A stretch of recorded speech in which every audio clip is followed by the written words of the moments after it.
Oi, boa tarde, pessoal.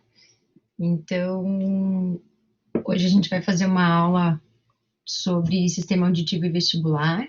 E, na verdade, essa aula e as próximas vão começar agora, então, com esses nossos sistemas sensoriais, enfim, nossos sentidos, vamos dizer assim. As próximas aulas vão ser específicas para a gente discutir sobre os sentidos. Então, hoje a gente vai começar exatamente sobre o sistema vestibular e auditivo. Então, para começar, a gente tem que entender o que a gente fala, por que os dois estão incluídos, né? Sistema auditivo e vestibular. Então, basicamente, é porque do local ali, a gente vai ter dois controles bastante importantes, que é o sentido da audição, mas também a questão do nosso equilíbrio também está relacionado nos nossos órgãos internos ali do ouvido, que vão detectar as variações e alterações de posicionamento da nossa cabeça, enfim. Então, esse sistema, enfim, que a gente fala, ele vai ser dividido para essas duas funções. E a gente vai descrever o básico, enfim, das funções de cada um deles. Então, vamos começar a falar sobre o sistema auditivo. Para entender, eu sei que vocês têm aula com a Gabi, enfim, de neuronato, mas vale a pena dar uma revisada na questão da estrutura do sistema auditivo. O que a gente tem? A gente tem essa parte externa aqui, né, que a gente vai dividir entre ouvido externo, ouvido médio e ouvido interno. Dessa parte externa aqui, que é composta do pavilhão auditivo até o nosso canal auditivo até a membrana timpânica, é o trajeto que a onda sonora vai fazer.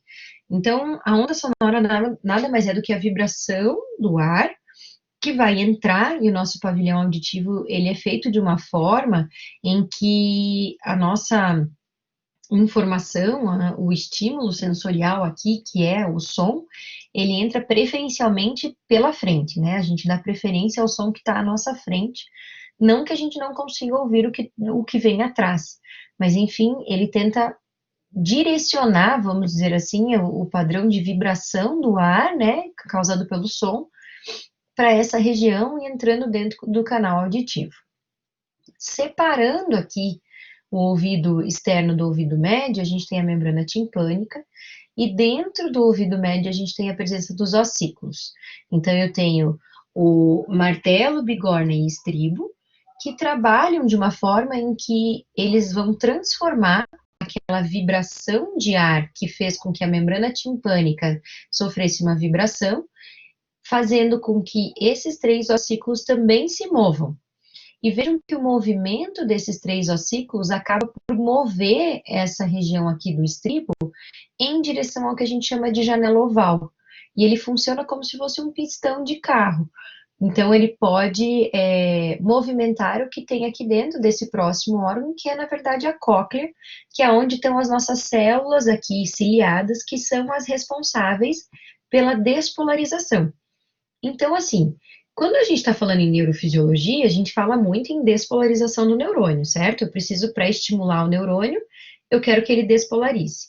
E aí eu preciso descobrir qual neurônio que vai despolarizar, qual célula que vai ser responsável por ativação e despolarização do neurônio, para que o meu nervo vestíbulo coclear também seja estimulado.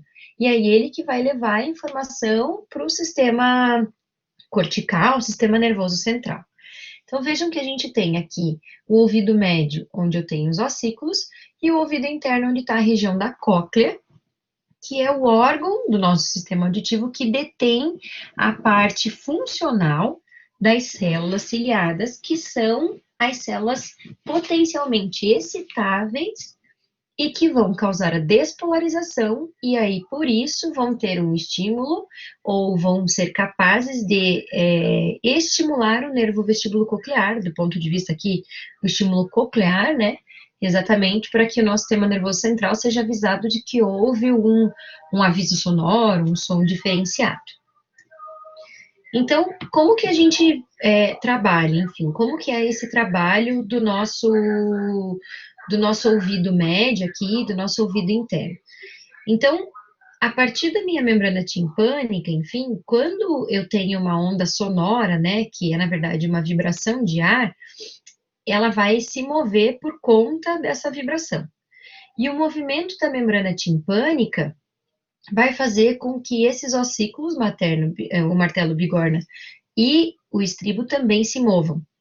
E esse movimento dos ossículos aqui, né, que eles vão funcionar, a movimentação deles vai ser como se eles funcionassem como uma alavanca. Esses dois, martelo e bigorna, funcionam como uma alavanca e o estribo como se fosse um pistão de carro. E o movimento do estribo é que, em direção à minha janela oval, é que vai ser capaz de transformar um estímulo sonoro numa onda ou num estímulo físico de movimentação do líquido que tem e que existe dentro da minha cóclea. A cóclea é um órgão que está lá dentro do osso temporal, né, do labirinto ósseo, e ele tem esse labirinto membranoso, enfim, essa janela oval e a janela redonda, tá? Então vamos lá, para raciocinar, como é que acontece para a gente começar a ouvir o som? Primeira coisa, do slide anterior, a onda sonora é, na verdade, um padrão de vibração do ar. A vibração do ar, então, ele entra pelo conduto auditivo e faz com que a minha membrana timpânica se movimente ou inicie, né, um movimento desencadeado pela vibração do ar. A vibração da membrana timpânica faz com que os ossículos que estão no ouvido médio comecem a se mexer. O movimento do martelo e da bigorna funcionam como uma alavanca única, que faz com que o estribo se movimente como se funcionasse como um pistão. Esse movimento aqui é capaz de gerar a vibração ou o movimento do líquido que está dentro da cóclea. E aí, dentro da cóclea, então, eu vou ter o estímulo das minhas células sensoriais, que são as células ciliadas. Dentro aqui, né, da região do ouvido médio, então eu teria que dizer que os meus os meus ossículos, eles servem, na verdade, para amplificar o som. Eles estão, na verdade, traduzindo ou representando aquela onda de padrão de vibração do ar num estímulo físico. Então, ele transmite a vibração sonora que chega no tímpano em direção ao fluido da cóclea. Então, ele é capaz de amplificar ou de transmitir uma vibração de partículas do ar num estímulo físico para que o líquido que está aqui dentro realmente seja movido. Mas a gente tem que ter uma certa proteção, a gente tem mecanismos de proteção quando correlacionados aqui com a questão do movimento, enfim, desses meus ossículos. Nós temos dois músculos aqui no ouvido interno, no ouvido médio, que é o músculo tensor do tímpano e o músculo estapédio. Esses músculos aqui, eles servem, na verdade, para amplificar ou diminuir o movimento dos ossículos. Então, vejam que eles conseguem diminuir esse poder de alavanca que eu tenho dos meus ossículos e o poder de movimentação do líquido que tem dentro da cóclea. Para que serve isso, gente? Pensem que a contração desses músculos acaba por enrijecer ou dificultar a movimentação dos ossículos. Se eu não movimento os ossículos, eu não estou transmitindo uma informação de uma vibração sonora em direção ao líquido coclear. Eu preciso que essa minha cadeia de ossículos se torne mais rígida quando eventualmente eu preciso proteger as minhas células ciliadas, né, as minhas células sensoriais do ouvido interno, quando a informação é muito alta. Então, a gente tem, por exemplo, para que serve, então, a contração, né? A gente chama esse reflexo, ou essa forma, essa medida de funcionamento dos meus músculos do ouvido médio, como reflexo de atenuação. O que acontece? Se ele reduz o estímulo que os meus ossículos podem fazer através, né, da intermediação entre a membrana timpânica e a cóclea, quer dizer que ele protege a cóclea. Ou ele mascara sons de baixa frequência, e o que é importante para a gente é que ele diminui a sensibilidade da própria voz. Engraçado que a gente escuta a nossa própria voz, mas vocês já perceberam quando a gente escuta o áudio da nossa voz, eventualmente quando você manda um áudio, ou agora que eu vejo que eu estou filmando as aulas, para mim é muito difícil ouvir minha própria voz, me parece que ela não me pertence. Eu não reconheço a minha voz num vídeo ou num áudio daquela que eu escuto normalmente quando eu estou falando. Porque, na verdade, a gente tem essa capacidade de diminuir a nossa sensibilidade. Isso é importante, até porque se a gente ficasse ouvindo tudo que a gente falasse, ficasse prestando atenção naquilo que eu estou ouvindo, com aquilo que eu estou falando, pode ser que o nosso sistema central, né, sistema nervoso central, de alguma forma ali sofresse uma alteração e uma dificuldade de mecanismo associativo, né? Porque você tem que ouvir uma informação e no momento em que você está falando, você também está transmitindo uma informação. Então vejam que interessante, ou até que confuso que seria, né? Você tem que ouvir e falar ao mesmo tempo, e isso aí pode, às vezes, dar alguma dificuldade de realização desse tipo de função cerebral. Agora vamos para a região da cóclea propriamente dita. Vejam que, como eu já entro em estruturas bem maiores. Até agora, a gente estava falando sobre o som que está vindo do canal auditivo, passando lá pelo meu ouvido médio e, de certa forma, transmitindo informação de vibração de onda sonora num componente físico de vibração do líquido. A cóclea, gente, ela é como se fosse o comparativo, né? Em vocês, eu não sei exatamente como é que está sendo a neuronato de vocês, prática, mas o que que acontece? A cóclea, ela é um órgão que parece que quando a gente pega um canudinho e enrola ele várias vezes, ele é um labirinto, né? Na verdade, ele é como se fosse um caracol, né? E aí, esse caracol, se a gente fizesse uma secção transversa, ele teria basicamente três orifícios ou três cavidades, que são chamadas de rampas. Então, eu tenho uma rampa vestibular, uma rampa média e uma rampa timpânica. O que eu preciso que vocês saibam, mais do que saber o nome, que deixa para a Gabi lá cobrar o nome das estruturas nas provas de neuranato? Eu preciso que vocês saibam que rampa vestibular e rampa timpânica, elas têm uma característica muito parecida, inclusive do líquido que as compõe ou que está aqui internamente. Então, só que esse líquido aqui é diferente da composição do líquido que eu tenho na rampa média. Por que isso é importante, gente? Por conta da variação que eu tenho de cargas positivas e até da possibilidade que a gente tem do que a gente chama de potencial quando eu vou causar a despolarização. Então, vamos lá. A de cima é rampa vestibular, a de baixo é rampa timpânica. O que eu preciso que vocês já tenham pelo menos em mente aqui das estruturas? Essa membrana aqui que divide a rampa timpânica da rampa média, que é a membrana basilar.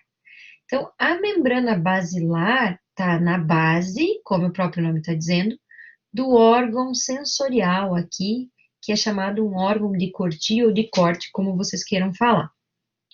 O órgão de Corti é a região onde a gente tem as células ciliadas, que são aquelas que têm um potencial de despolarizar, e aí, se vocês observarem, das células ciliadas eu tenho a formação ou o início do gânglio espiral, e daqui, na verdade, para a gente formar o nosso nervo auditivo. Então, o que eu preciso saber? Existe uma rampa vestibular, uma rampa timpânica e uma rampa média. O líquido que está dentro da rampa vestibular e da timpânica, ele é diferente do ponto de vista de composição, de quantidade de íons, do que da rampa média. Isso é importante porque dá um diferencial, que a gente fala do potencial aqui de perilinfa e endolinfa. E dentro da rampa média, sobre a membrana basilar, eu tenho o órgão de Corti, que é onde se localizam nossas células ciliadas, que vão ser as células responsáveis por despolarizar e transmitir a informação para o nosso nervo. Então, o que a gente viu lá na figurinha anterior? Que a gente tem a rampa vestibular e a rampa média, vamos voltar lá, acima da membrana basilar. Abaixo da membrana basilar, eu tenho a rampa timpânica. Pensem naquele canudinho todo enrolado, sendo a nossa cóclea, e se eu estico aquele canudinho, a representação da cóclea vai ser exatamente dessa forma. O que a gente tem?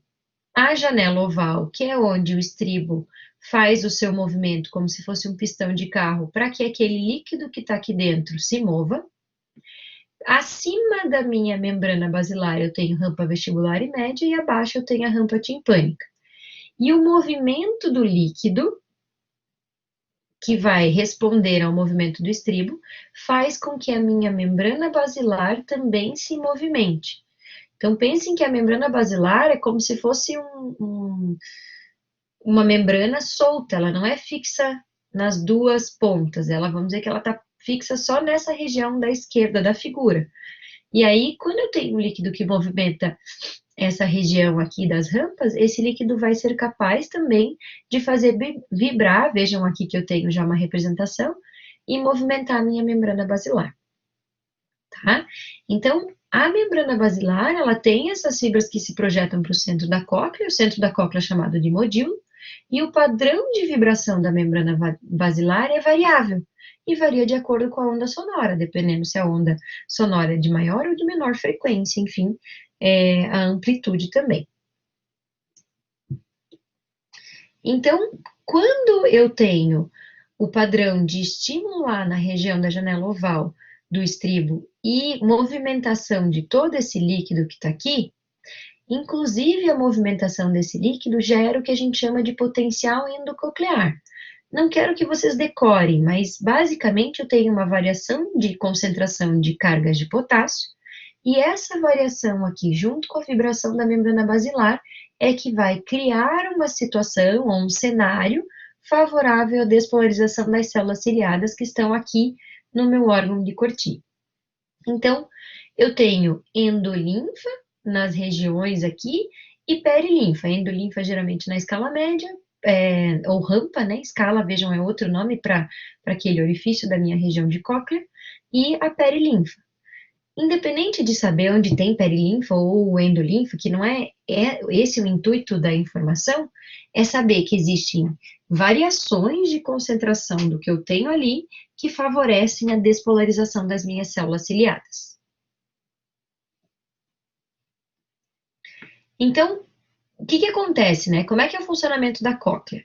Os ossículos lá, principalmente o estribo, funciona como pistão, move a janela oval, a membrana da janela oval, que faz com que o líquido, que é a perilinfa da rampa vestibular, se movimente e cause um abaulamento da janela redonda. E aí eu estou fazendo, então, aquele movimento, perpetuando o movimento do líquido dentro da região coclear.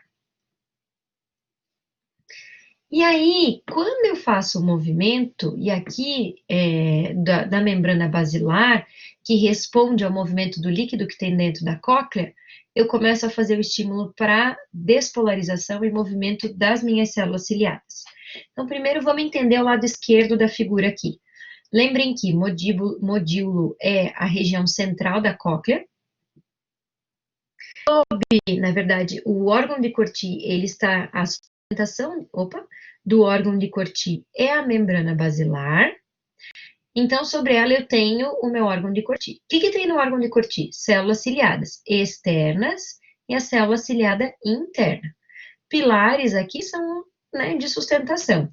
E aqui em cima eu tenho uma membrana tectorial. Então, a basilar está na base, a tectorial está no teto. As células ciliadas têm o que a gente chama de estereocílios. O que acontece? Movimentei o estribo, movimentei a membrana basilar, então aqui na representação da figura, na parte B aqui da figurinha, o que eu tenho? A membrana basilar, ela teve um movimento superior, né? Ela ascendeu aqui. Essa ascensão da membrana basilar fez com que houvesse um deslocamento dos estereocílios aqui na direção para vocês para a esquerda, para fora. E essa movimentação da estrutura de sustentação das células ciliadas é o estímulo para que aconteça a despolarização e a hiperpolarização. Quando vocês estiverem estudando o capítulo do livro, ele até fala que para um lado despolariza, para o outro hiperpolariza, mas sinceramente, pessoal, não é isso que eu quero que vocês saibam, porque eu acho que isso é uma informação de decoreba que daqui 2 horas a gente esquece e não tem exatamente uma funcionalidade para a gente entender. Acho que o importante é entender que é o movimento da membrana basilar causando o deslocamento do cílio que vai fazer o estímulo para despolarização. Saber isso para a gente já é o importante. Então, a estrutura, ó, o que acontece, gente? Membrana basilar, centro da cóclea, membrana tectorial, células ciliadas, externas e internas. Os pilares ou bastões de Corti. A membrana basilar, ela tem um movimento vertical e a lâmina reticular, junto com a membrana tectorial, ela tem um movimento horizontal. E aí, esse movimento aqui, se eu movimentei a base né, a membrana basilar para cima e para baixo, eu vou deslocar pela horizontal aqui a minha lâmina reticular, fazendo que os meus cílios aqui também se desloquem, estimulando a despolarização. E aí, as células ciliadas aqui, internas e externas, elas vão despolarizar, e aí esse estímulo vai para o gânglio espiral, que é a próxima informação, e do gânglio espiral para o nervo coclear. Então, esse receptor aqui, na verdade, desculpem, o que acontece é que a vibração da onda sonora faz com que o receptor aqui, né, vai, na verdade, não gerar, ele responde para geração de impulsos sonoros devido à vibração da membrana basilar. O receptor aqui, na verdade, seria a minha célula ciliada. A célula ciliada despolariza, estimula o gânglio espiral, e daí pronto, foi o estímulo que eu tive para que o meu nervo coclear fosse devidamente estimulado, e aí a informação possa ser transmitida para a região cerebral. E aí, agora sim, a gente vai para o processo de como que essa informação auditiva central vai chegar, né? Como é que vai ser o processo auditivo central. Então, só revisando, pensa comigo. Pavilhão auditivo, daí eu tenho ouvido externo, médio e interno. A onda sonora vem, passa pelo pavilhão, canal auditivo, bate na membrana timpânica. Ela faz vibrar a membrana timpânica. A vibração da membrana timpânica faz com que haja um movimento dos ossículos. E aí eu tenho martelo, bigorna e estribo. Martelo e bigorna funcionam como uma alavanca e o estribo como um pistão. O movimento do estribo como um pistão na janela oval faz movimentar o líquido que tem dentro da região coclear. Lembrar que a cóclea tem 3 orifícios, cavidades, enfim, rampa média, vestibular, enfim, que são preenchidas por líquidos, perilinfa e endolinfa, e a divisão delas se dá principalmente pela membrana basilar. E sob a membrana basilar eu tenho meu órgão sensorial, que é o órgão de Corti. O órgão de Corti tem células ciliadas que respondem à movimentação da minha membrana basilar, e nessa movimentação da membrana basilar, o movimento dos cílios ou estereocílios das minhas células ciliadas é que vai gerar um impulso para estímulo do meu gânglio espiral, e do gânglio espiral eu tenho o estímulo então para o nervo coclear. Depois que o meu nervo coclear aqui, ó, minha fibra do nervo auditivo foi estimulada, agora essa informação ela vai ascender a região cerebral, que é o córtex auditivo. Como que acontece, enfim, essa ascensão, né? Então, qual é o caminho? O que acontece? Sai da região da cóclea, vai em direção à minha oliva, ou núcleo olivar superior, tá? A minha oliva superior. Da região da oliva superior, ele vai para o colículo inferior. Na região do tálamo, ele passa pela região do núcleo geniculado medial, e do tálamo, que eu falei para vocês nas aulas passadas, que é a porta de entrada para estímulos sensoriais, ele vai para a região do córtex auditivo propriamente dito. Então, o que a gente tem? Uma região estimulada, né? Núcleos cocleares, enfim, o 8º par aqui, auditivo, em direção ao meu núcleo olivar superior. Do núcleo olivar superior, ele sobe pelo leminisco lateral para o colículo, inferior, passa pelo núcleo geniculado lateral e daí em direção ao meu córtex auditivo aqui. O córtex auditivo primário, como está demonstrado aqui para vocês na região mais roxinha, ele está lá no lobo temporal, é chamado de A1 também, e aí a gente tem, obviamente, o córtex auditivo secundário nessas regiões. O córtex auditivo primário, ele é organizado de uma forma em que eu tenho um mapa tonotópico, né? Então, o que acontece? Eu tenho regiões específicas para faixas de sons diferentes. tá? Então, vejam que eu tenho uma organização de 500 a 16 mil Hz. Então, é para onde exatamente deve ir cada informação auditiva primária em direção ao córtex lá na região do lobo temporal. E aí, a gente tem a questão aqui do córtex associativo, né? E é, obviamente, muito relacionada à questão e às regiões que a gente falou, da área de Wernicke, que é muito a questão de região de compreensão de linguagem verbal, que é a nossa forma de comunicação, tá? Então, eu tenho o córtex auditivo primário, que é organizado de uma forma em que eu tenho um mapa tonotópico, e aí eu também tenho o córtex associativo aqui, que vai transformar essa informação sonora para que ela tenha algum significado, né? Não adianta eu só ouvir sons.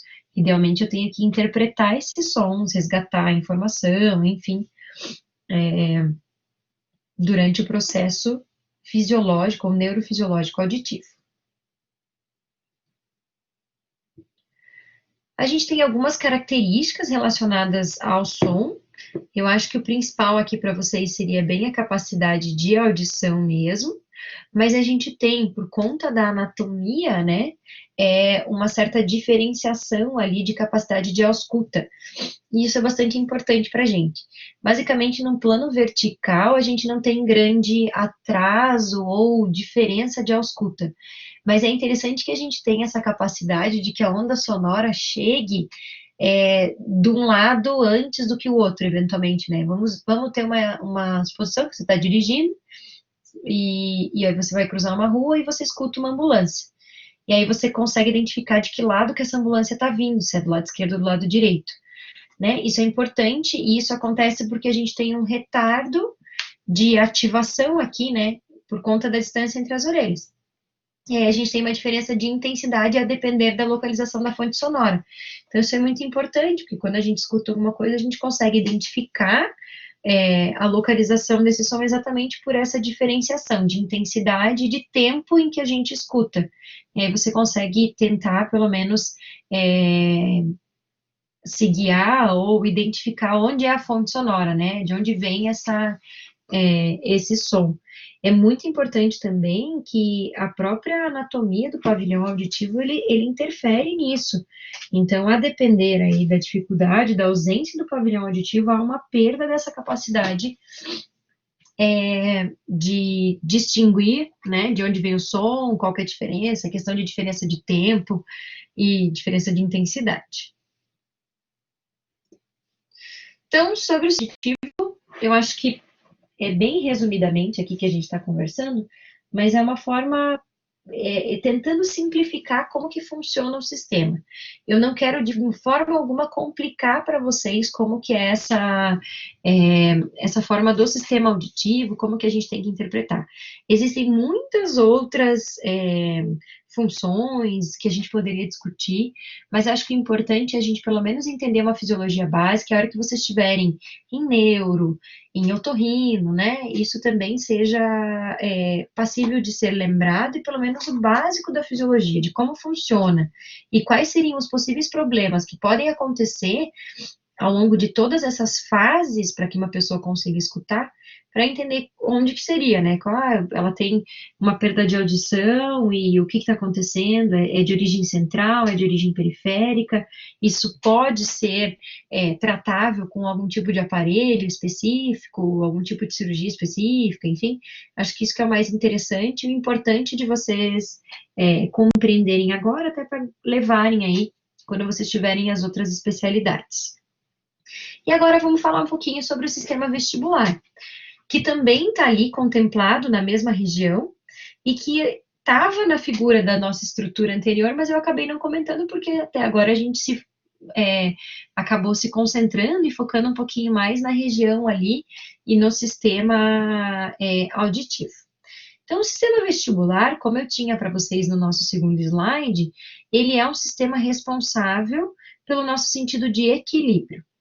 Gente, para a gente conseguir se manter equilibrado, é super importante a questão para a gente, né? O mundo estável, a gente ter equilíbrio, não ficar com tontura. Primeira coisa, posicionamento da cabeça. posicionamento da cabeça para a gente é tudo. A gente conseguir deixar uma cabeça bem sustentada, acima do pescoço, enfim, parece uma coisa brincadeira, até às vezes um pouco piada da minha parte, mas é que é muito importante.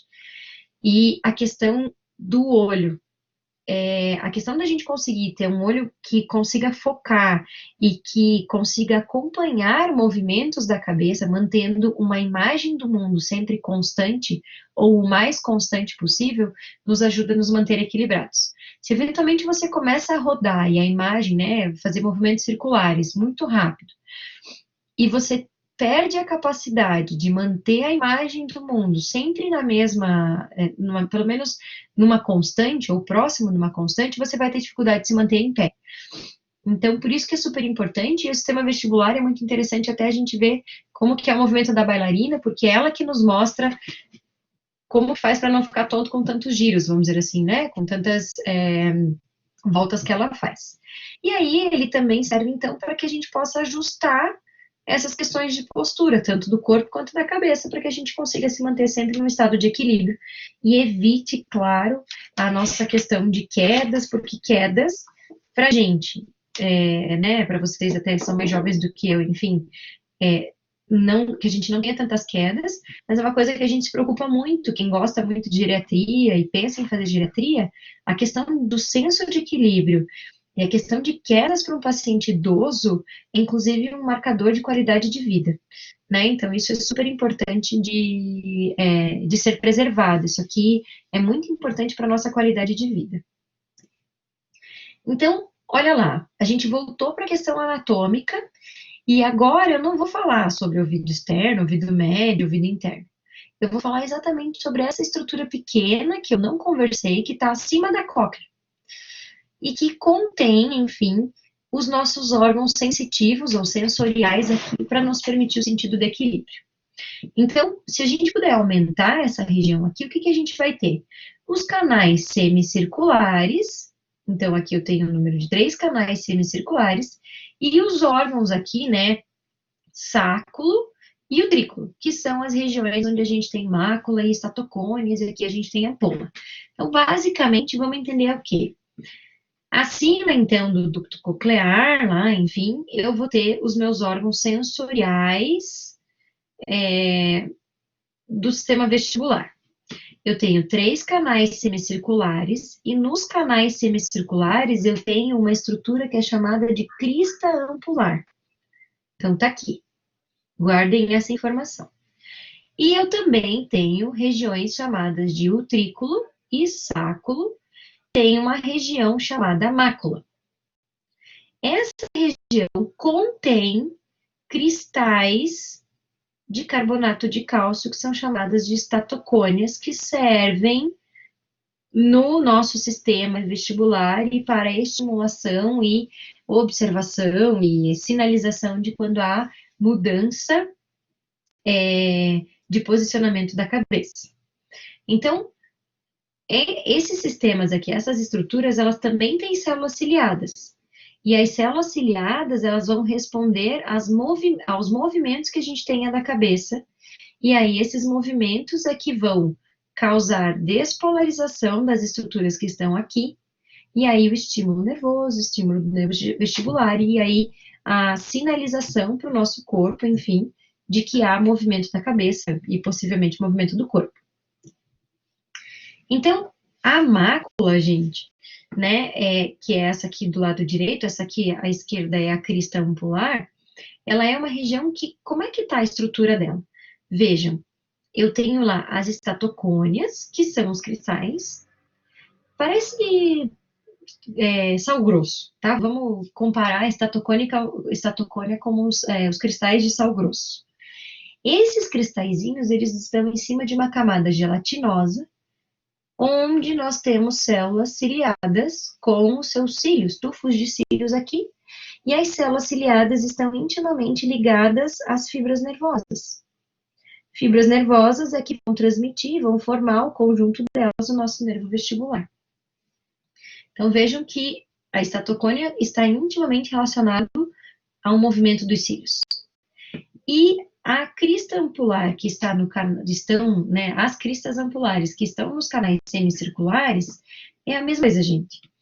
Eu tenho uma massa gelatinosa aqui, é como se fosse um comparativo, assim, com um pincel, não sei explicar direito, gente, para vocês, uma chama de uma vela, algo assim. Então, pensem que é como se eu tivesse um espaço, uma gotinha lá, tivesse um espaço gelatinoso, e eu tenho as células ciliadas, com os cílios soltos lá dentro. E aí, quando eu tenho o movimento dessa massa gelatinosa, eu vou mover os cílios também.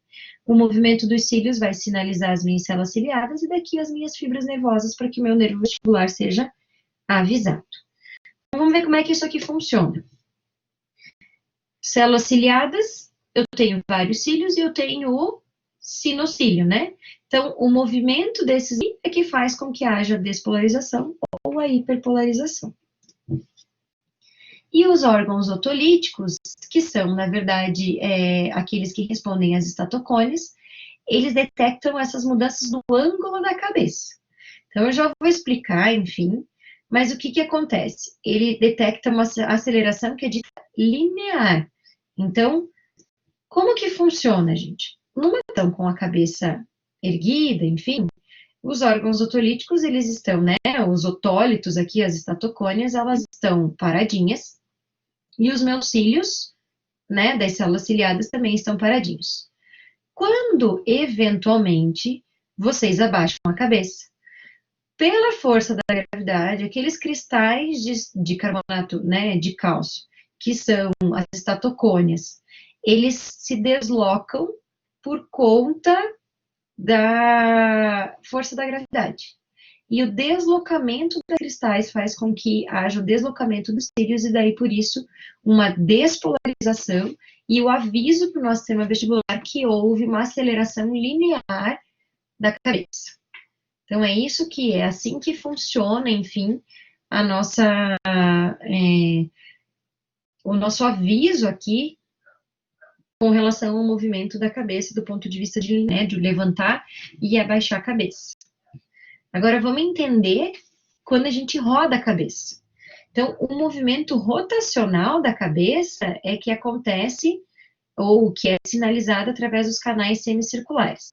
Então, o canal semicircular tem aquela crista ampular, bem na região que a gente chama de ampola, que é como se fosse uma região um pouco alargada ou maior lá da região do canal semicircular. Dentro do canal semicircular, a gente tem líquido. E o movimento rotacional, gente, da cabeça faz com que esse líquido aqui, né, essa endolinfa, ela movimente, haja um fluxo de endolinfa. Esse fluxo aqui faz o quê? Movimenta aquele pincel, que é, na verdade, a cúpula da minha crista ampular.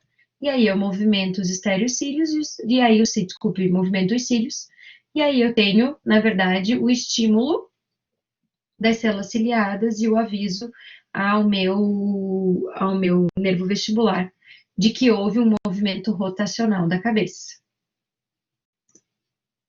Então, como que funciona? Se não está rodando, né, um estado então estático aqui, né, eu não tenho movimento dos cílios, mas quando inicia um movimento rotacional aqui, eu tenho o fluxo da endolinfa que tem aqui dentro, causando a movimentação da minha crista ampular e movimentando ou deslocando os cílios, que é o estímulo à despolarização. E aí, a informação, então vejam que sai lá da região de canais semicirculares, sáculo e utrículo, vai, gente, para diversas regiões. Então, vejam que o meu nervo vestibular, ele vai ter feixes mediais, feixes laterais, que vão para vários locais. E lembram que eu falei para vocês, quando eu comecei a explicar sobre sistema vestibular, a questão de equilíbrio. Para a gente conseguir se manter equilibrado, a gente tem que ter posicionamento da cabeça, questão de movimento dos nossos olhos e ajustes posicionais. Então, o que acontece? Se tenho feixes que são laterais e feixes mediais, eu tenho que mandar informações para o cerebelo, que, na verdade, lá no final do semestre a gente vai conhecer e vai saber que ele serve para questão de ajuste posicional. Vai para o núcleo posterior aqui, né, ventral posterior do tálamo, vai para a região de músculo aqui, enfim, motores extraoculares, mas vai também para a região de pescoço e inclusive para a região motor de membros, porque a gente está fazendo ajuste, a gente está, na verdade, tentando manter o posicionamento do corpo de acordo com o posicionamento da cabeça e o posicionamento dos olhos. Então, basicamente, os órgãos otolíticos, sáculo e utrículo, eles vão estimular o núcleo vestibular lateral, via trato vestíbulo espinhal, e aí eles servem para ajuste de postura conforme a aceleração linear, né? Os canais semicirculares, eles estimulam o núcleo vestibular medial, pelo fascículo aqui longitudinal medial, e daí vão para motor de tronco e pescoço para manter a orientação da cabeça. Então, postura e orientação da cabeça. E os núcleos vestibulares vão através do núcleo ventral posterior do tálamo para as regiões aqui, córtex somatosensorial, que é onde a gente tem o local de propriocepção, porque a gente precisa saber onde o nosso corpo está em cada momento da nossa vida. Né, questão de posicionamento, onde está, como eu estou, equilibrado ou não estou, e é uma questão daí de aviso próprio, de propriocepção. E aí a gente tem reflexos, e a gente tem a questão do funcionamento do sistema vestibular para equilíbrio associado ao funcionamento dos olhos. Então, eu tinha preparado, enfim, não sei como que a gente vai poder discutir, mas eu vou tentar explicar e mandar um vídeo bem interessante sobre o reflexo que a gente tem, que é o vestíbulo ocular, que é um reflexo que nos protege ou tenta nos manter com uma imagem sempre estável na retina, apesar do movimento da cabeça. A gente fala que é movimento de olhos de boneca. Nós temos músculos que fazem o movimento dos nossos olhos. Quando você vira a cabeça, a tendência é teu olho ficar sempre na mesma posição. Você vira a cabeça, teu olho fica. E eu tenho o que eu digo que é um movimento compensatório dos olhos na direção oposta. Para quê? Para manter a imagem estável na retina, apesar do movimento da cabeça. Quando a gente faz protocolo de morte encefálica, e para fazer diagnóstico de morte encefálica, a gente vai testar o funcionamento dos nervos cranianos do paciente. E o reflexo vestibulocular é um reflexo que o paciente perde. E a gente faz movimentos da cabeça do paciente e percebe que ele fica como se fosse uma boneca. O olho não responde, ele fica sempre reto, e eu não tenho esse movimento compensatório dos olhos na direção oposta, quando há um movimento de lateralização, enfim, da cabeça, ou de rotação, desculpem, da cabeça. É bastante interessante, e eu vou tentar programar para uma aula prática. Eu sei que vai ser uma prática teórica, mas tem alguns vídeos que mostram isso para que vocês possam entender esse funcionamento da prática aí do nosso reflexo vestibulocular, ou olhos de boneca. Então, basicamente, ó, o canal semicircular, ele vem aqui e estimulando o núcleo vestibular, ele consegue fazer estímulo ou inibição lá dos nossos músculos retomediais, enfim, ou retolateral, para que eu tenha um movimento dos olhos na direção oposta. Tem o movimento da cabeça e o movimento dos olhos para que aquela imagem do mundo seja sempre a mesma. Certo, pessoal? Então, essa era a aula para a gente discutir um pouquinho sobre sistema auditivo e visual. O que eu preciso, eu gostaria muito que vocês lembrassem, né?